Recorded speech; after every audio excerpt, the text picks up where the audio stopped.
Assalamu alaikum students. Today is your lecture number 3 and last topic हमने benzene की stability के बारे में और उसके लिए प्रपोज किए गए डिफरेंट स्ट्रक्चर्स डिफरेंट मेथड्स जिसमें रेजोनेंस मेथड और मोलेकुलर ऑर्बिटल थ्योरी का मेथड जो है वो इन्वॉल्व था, वो स्टडी किया था। ठीक है, और उससे आपको आइडिया हो गया होगा कि बेंजीन का जो स्ट्रक्चर है वो किस तरह का है। ठीक है, ये आपकी इसी चैप्टर में पेजेस आगे पीछे हुए होंगे, आपने देख लिया होगा आगे के क्यूल स्ट्रक्चर्स आपको दिए हुए हैं। बेंजीन की स्टेबिलिटी का टॉपिक उन्होंने यही दो मेथड्स उन्होंने एक्सप्लेन किए हुए होंगे, तो ज़रा थोड़ा सा तकल्लुफ़ किया करें, पेजेस आगे पीछे करके देख लिया करें। ठीक है, वो उसी चैप्टर के ही जो है वो पार्ट होगा। अच्छा नेक्स्ट जो आपका टॉपिक है दैट इज़ एरोमेटिसिटी। ठीक है, ये भी आपके देख लें, ये बेंजीन की स्टेबिलिटी से ही और उसके स्ट्रक्चर से ही नेक्स्ट टॉपिक ही होगा मोस्ट प्रोबेबली आपकी बुक में भी। तो सबसे पहली बात तो बेटा एक तो मैं बता दूं, ये जो टॉपिक है आज का जो लेक्चर है दिस इज़ वेरी इंपॉर्टेंट और आपको समझने की ज़रूरत है इसको। ठीक है, सिर्फ ये नहीं कि आप इसको पढ़ लेंगे, इसको जब तक आप समझेंगे नहीं तो आपको इसका लिखा हुआ भी समझ नहीं आएगा। ठीक है, तो इसको समझना पहले जो है वो बहुत ज़्यादा ज़रूरी है। तो पहली बात तो है बेटा एरोमेटिसिटी होती क्या है।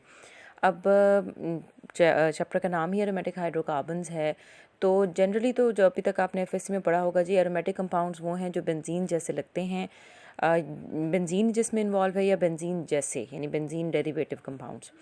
अब ये तो इसकी एक बड़ी ही जनरल सी डेफिनेशन है ना। अब बेंजीन में ऐसी क्या ख़ास बात है कि एक हम या एरोमेटिसिटी किसको कहते हैं कि बेंजीन के अंदर हम कहते हैं जी एरोमेटिसिटी है। तो इसके अंदर बेटा सबसे पहले आप बेंजीन का स्ट्रक्चर ज़रा रिकॉल करें। बेंजीन का स्ट्रक्चर क्या है कि जी हमारे पास जो है वो एक साइक्लिक स्ट्रक्चर है जिसके अंदर पाई इलेक्ट्रॉन्स जो हैं वो डीलोकलाइज हुए हुए हैं। ठीक है, यानी कि दो से ज़्यादा न्यूक्लियस के दरमियान जो पाई इलेक्ट्रॉन्स हैं, पाई ऑर्बिटल्स के जो इलेक्ट्रॉन हैं वो शेयर हो रहे हैं। ये एक स्ट्रक्चर मतलब एक पूरा जो है वो सिस्टम है। तो ये देखा गया बाद में कि इसका मतलब कि ये जो एक साइक्लिक स्ट्रक्चर्स होते हैं जिनके अंदर पाई ऑर्बिटल डीलोकलाइज हो सकते हैं, उनके बारे में ये स्टडी किया गया कि वो अपने रिलेटिव या आसपास के जो बाकी कंपाउंड्स हैं उनकी निस्बत ज़्यादा स्टेबल होते हैं। ठीक है, जैसे कि मैंने बेंजीन के बारे में भी बताया था आपको कि बेंजीन हैव एक्स्ट्रा स्टेबिलिटी, इतना उससे एक्सपेक्ट नहीं किया जाता था कि ये इतना ज़्यादा स्टेबल होगा, जैसे कि बाकी अल्कीन्स इतने ज़्यादा स्टेबल नहीं होते, लेकिन इवन साइक्लिक अल्कीन्स भी। ठीक है, लेकिन बेंजीन जो था वो ज़्यादा स्टेबल था। इसी तरह बेंजीन के अंदर की जो ये प्रॉपर्टी है कि साइक्लिक हों कंपाउंड और उसके अंदर पाई इलेक्ट्रॉन डीलोकलाइज हो रहे हों, तो ये जो कंडीशंस हैं ये अक्सर कंपाउंड्स को एक्स्ट्रा स्टेबिलिटी देती हैं। ठीक है, तो ऐसी स्टेबिलिटी को हम एरोमेटिसिटी कहते हैं, या इसे हम दूसरे लफ्ज़ों में एरोमेटिक करंट भी, रिंग करंट भी कहते हैं। ठीक है, रिंग करंट। ठीक है, जैसे रिंग के अंदर करंट हो, तो करंट क्या होता है, इलेक्ट्रॉन की फ़्लो को आप करंट कहते हैं, पढ़ा होगा आपने फिज़िक्स में। तो ये भी एक्चुअली जो इलेक्ट्रॉन्स हैं वो फ़्लो ही कर रहे होते हैं रिंग के अंदर। ठीक है, तो इसलिए इसे रिंग करंट भी हम कहते हैं।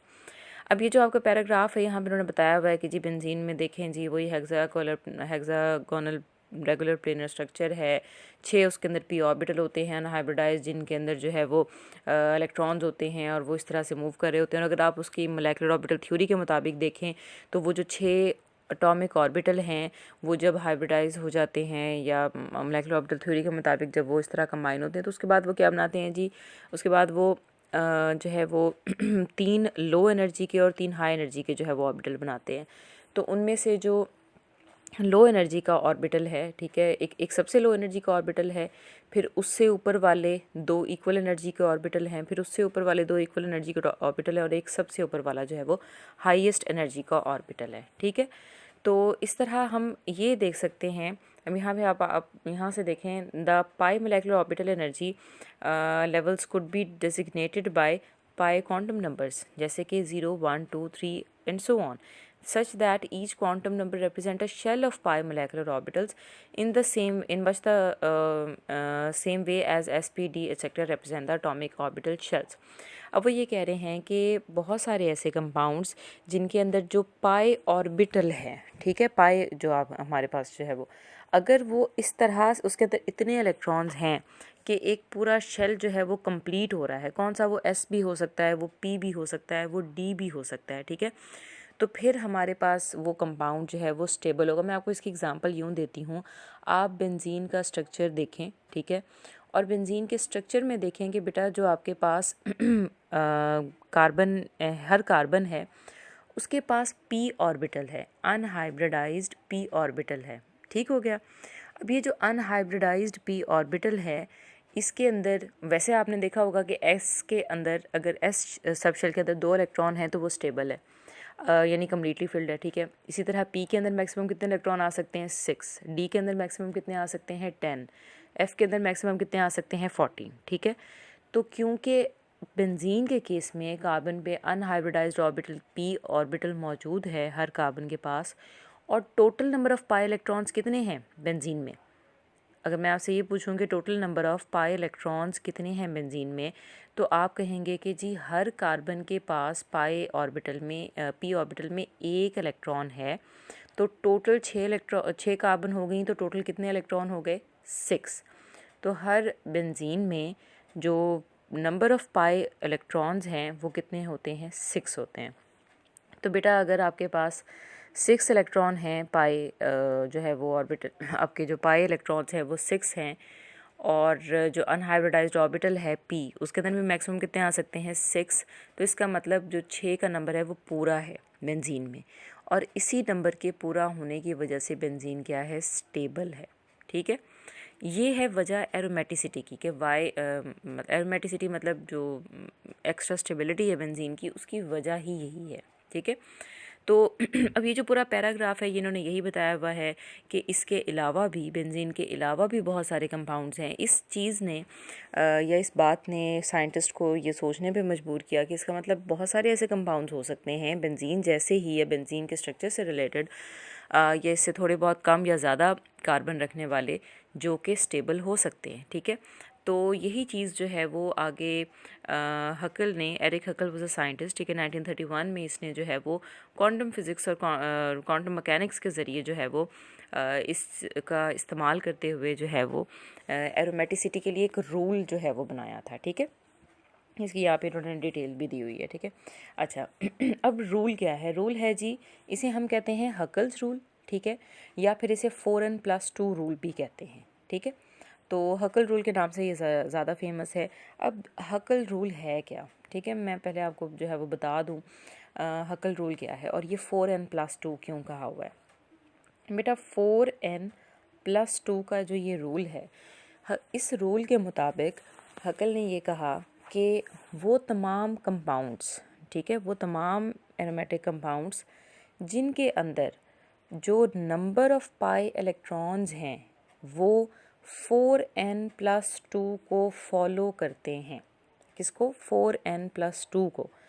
अगर number of pi electrons 4n+2 को फॉलो कर रहे हैं तो वो कंपाउंड एरोमेटिक होगा, और अगर नहीं कर रहे तो फिर वो एरोमेटिक नहीं होगा, ठीक है।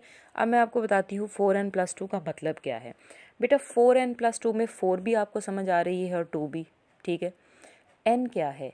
n आपके पास कुछ भी हो सकता है। n is equal to 0, 1, 2, 3 and so on, ठीक है। लेट्स सपोज ये पहले हम कहते हैं when n is equal to 0। बेटा जब n 0 होगा तो आपके पास 4n+2 किसके बराबर हो जाएगा? 4n+2 किसके बराबर हो जाएगा? n 0 है, 4 × 0, 0 + 2 इज़ इक्वल टू 2। तो पहला नंबर हमारे पास आ गया किसका? 2 का, ठीक है। अच्छा नेक्स्ट चलते हैं। नेक्स्ट क्या है जी? n इज़ इक्वल टू 1 हो सकता है। जब n इज़ इक्वल टू 1 होगा तो 1 × 4 कितना होगा? 4, 4 + 2 6। तो नेक्स्ट नंबर आ गया हमारे पास 6। अच्छा फिर n इज़ इक्वल टू 2 हो सकता है। जब n इज़ इक्वल टू 2 होगा तो 4 × 2 8, 8 + 2 10। नेक्स्ट हमारे पास नंबर क्या आ जाएगा? 10, ठीक है। और इसी तरह मैं आगे हम 3, 4, 5 n इज़ इक्वल टू हम कुछ भी करके यहाँ पर इसको कर सकते हैं नंबर को पूरा, ठीक है। तो ये जो आपके पास एक सीरीज़ डेवलप होगी, ये सीरीज़ इन्होंने यहाँ पे आपको शायद आगे दी भी हुई हो,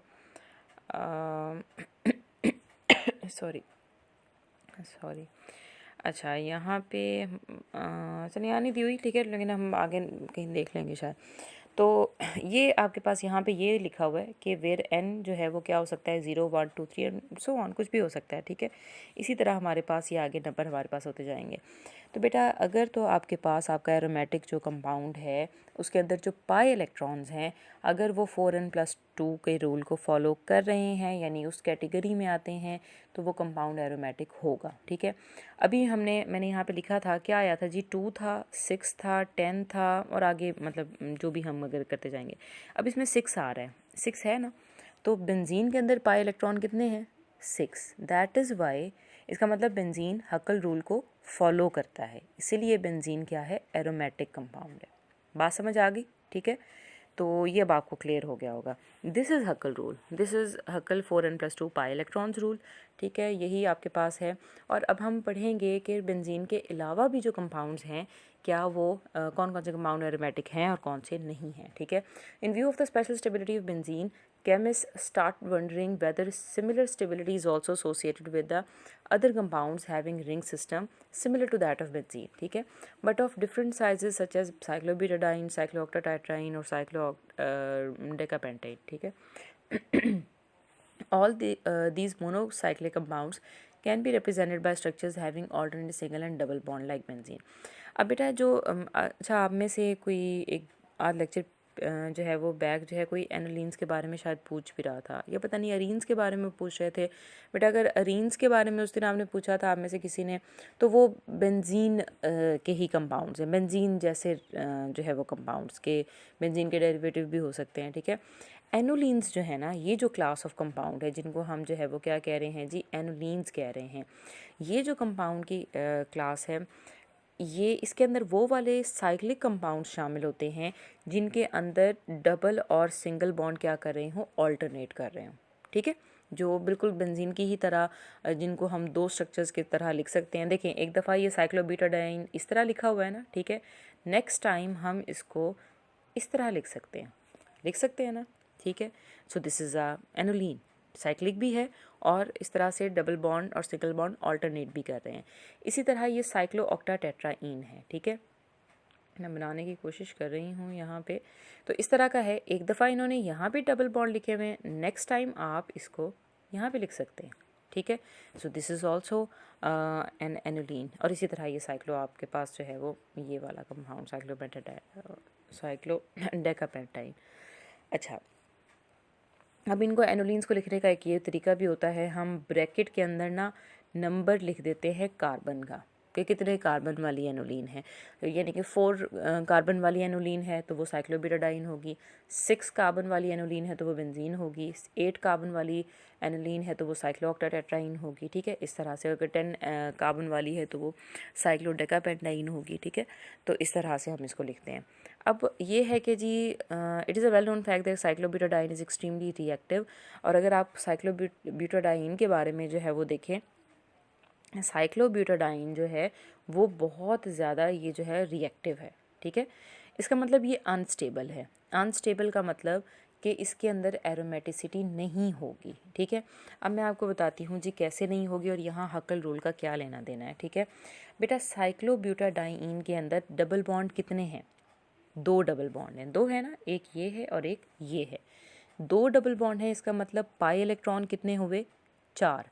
एक डबल बॉन्ड के मतलब है कि इसके अंदर कितने पाई इलेक्ट्रॉन हैं। वैसे तो सिग्मा इलेक्ट्रॉन एक देखें, जब भी आपके पास, मैं यहाँ पे बता देती हूँ आपको पहले, जब भी कार्बन के दरमियान डबल बॉन्ड होगा ना तो एक बॉन्ड क्या होगा, सिग्मा बॉन्ड, और दूसरा बॉन्ड क्या होगा, पाई बॉन्ड। तो सिग्मा बॉन्ड के इलेक्ट्रॉन्स तो फिक्स हैं, अपनी जगह से नहीं हिलते। पाई इलेक्ट्रॉन्स जो हैं इसका मतलब कि जब डबल बॉन्ड है तो उसका मतलब 2 पाई इलेक्ट्रॉन्स मौजूद हैं, ठीक हो गया, ये बात ज़हन में रखें। अब देखें जी कितने इसके अंदर डबल बॉन्ड है, 2 डबल बॉन्ड है, तो हमारे पास यहाँ पे कितने इसके अंदर पाई इलेक्ट्रॉन्स हैं, 4। अब ज़रा 4n+2 का रूल ज़रा रिवाइज़ करके बताएं, क्या 4n+2 के मुताबिक n के अगर आप 0 1 2 3 या कुछ भी पुट कर दें, क्या 4 आ सकता है उसका आंसर, नहीं आ सकता। अच्छा, n हमेशा होल नंबर ही रखना है, ये नहीं कि आप n को 1/2 कर दें या 2/3 कर दें, ऐसे नहीं कर सकते, ठीक है। n हमेशा आपके पास कोई होल नंबर होना चाहिए, 0 1 2 3 इस तरह से, ठीक है। तो 4 is not a Hückel number, that is why cyclobutadiene is not an aromatic compound. ठीक हो गई ये बात, ये रूल है। अच्छा, फिर नेक्स्ट है बेंजीन, उन्होंने दिया हुआ है बेंजीन के अंदर कितने डबल बॉन्ड हैं, 1 2 एंड 3, 3 डबल बॉन्ड हैं तो पाई इलेक्ट्रॉन्स कितने होंगे, 6। 6 is a Hückel number, yes it is a Hückel number, तो ये क्या है, ये जी एरोमेटिक कंपाउंड है। ठीक है, फिर साइक्लोऑक्टाटेट्राइन को देख लेते हैं। अब साइक्लोऑक्टाटेट्राइन को देखें, कितने डबल बॉन्ड हैं, 1 2 3 एंड 4। ठीक है, 4 डबल बॉन्ड हैं, मतलब पाई इलेक्ट्रॉन्स कितने होंगे, 8। ठीक है, अब अगर आप 8 को देखें तो बेटा 8 is not a Hückel number, that is why cyclooctatetraene is not an aromatic compound. ठीक है, इसी तरह आप चाहें तो इसको भी जो है वो देख सकते हैं। और मैं अब आपको कोई भी कंपाउंड दे दूं तो आपको फ़ौरन देख के बता देना चाहिए कि if it is following Hückel number तो yes it is an aromatic compound, and if it isn't following Hückel number तो फिर ये क्या है, ये एरोमेटिक कंपाउंड नहीं है।